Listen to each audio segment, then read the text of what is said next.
Please welcome Larry David.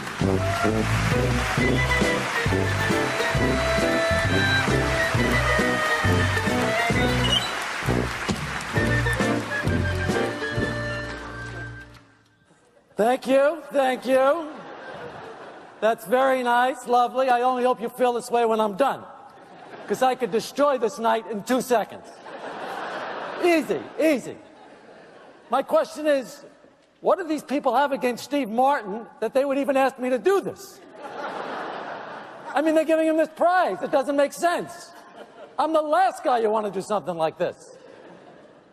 I mean, the fact is, I don't really know Steve that well. You know, we've been introduced a few times in Los Angeles, and the last time we ran into each other, we realized we were both going to be in New York at the same time, so we made plans to go to the theater.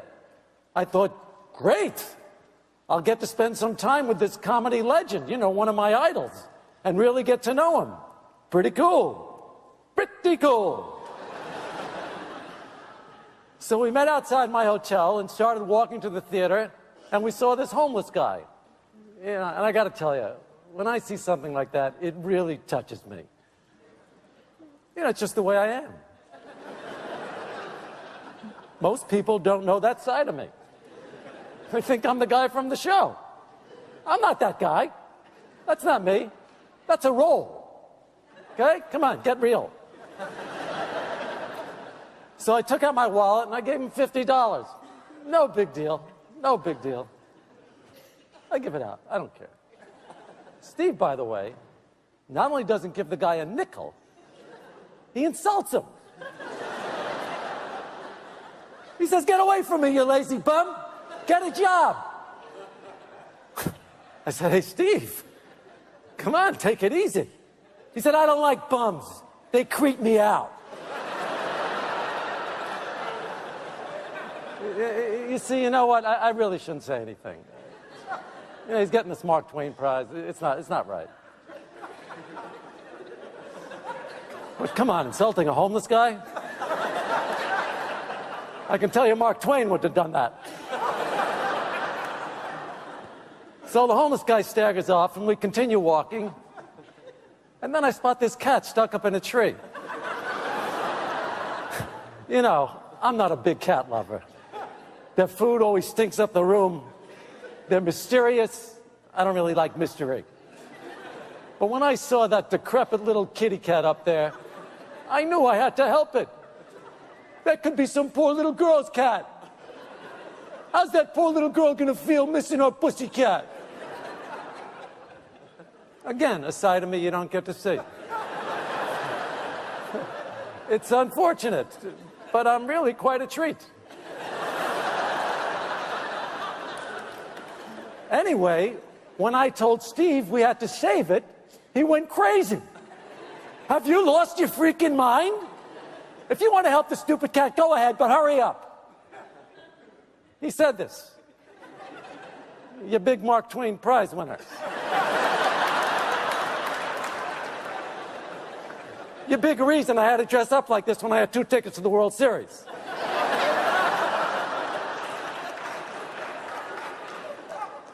So I shimmied up the tree. Yeah, that's right, I shimmied. I got the cat, who was totally dehydrated and missing a leg. Poor thing. And then I said, "Steve, could you please hold the 3-legged cat so I can climb down?" And when he saw the cat, he got so freaked out, he urinated all over himself. And then he took off down the block, and as he was running, he dropped a piece of paper. I picked it up, read it, and then later, when we took our seats at the theater, I handed it back to Steve, who said it was a new piece he'd written for the New Yorker. I said, "Steve, you didn't write that. Dorothy Parker did." All right. You see, they shouldn't have asked me to do this. But I can't help it. I got to be honest. Did I say something wrong? Should I not have said these things? All right, anyway, then the curtain went up, but it was really hard to watch the play because Steve wouldn't shut up. Apparently, he'd been considered for a part but he didn't get it. He was so consumed with jealousy that he kept criticizing everybody and making rude, nasty comments. At one point, he even yelled out, "Can't hear you!"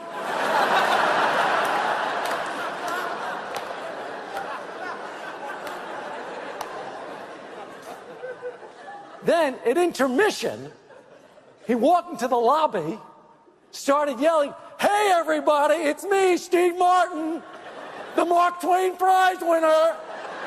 That's right, Mark Twain. Ever heard of him? At which point he reached into his pocket, took out a flask, and started guzzling some bourbon. I said, "Steve, what are you doing? You can't do that here. Are you crazy?" He said, "Ah, shut up, you dirty Jew."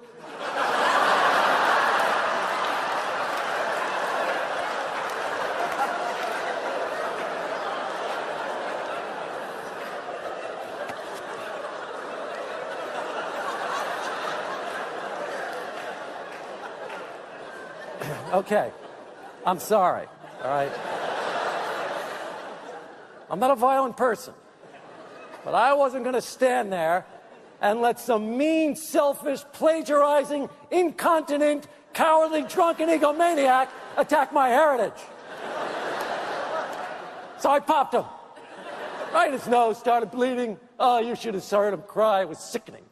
My nose, my nose. Okay. I'm sorry. Should I not have said anything? I ruined the whole night, right? Did I ruin the whole... I told you, they asked me. Well, maybe next time you'll give this award to someone who really deserves it. You know, someone whose personal conduct is beyond reproach. Someone like, you'll figure it out. Meanwhile, why don't we all watch another clip from Steve?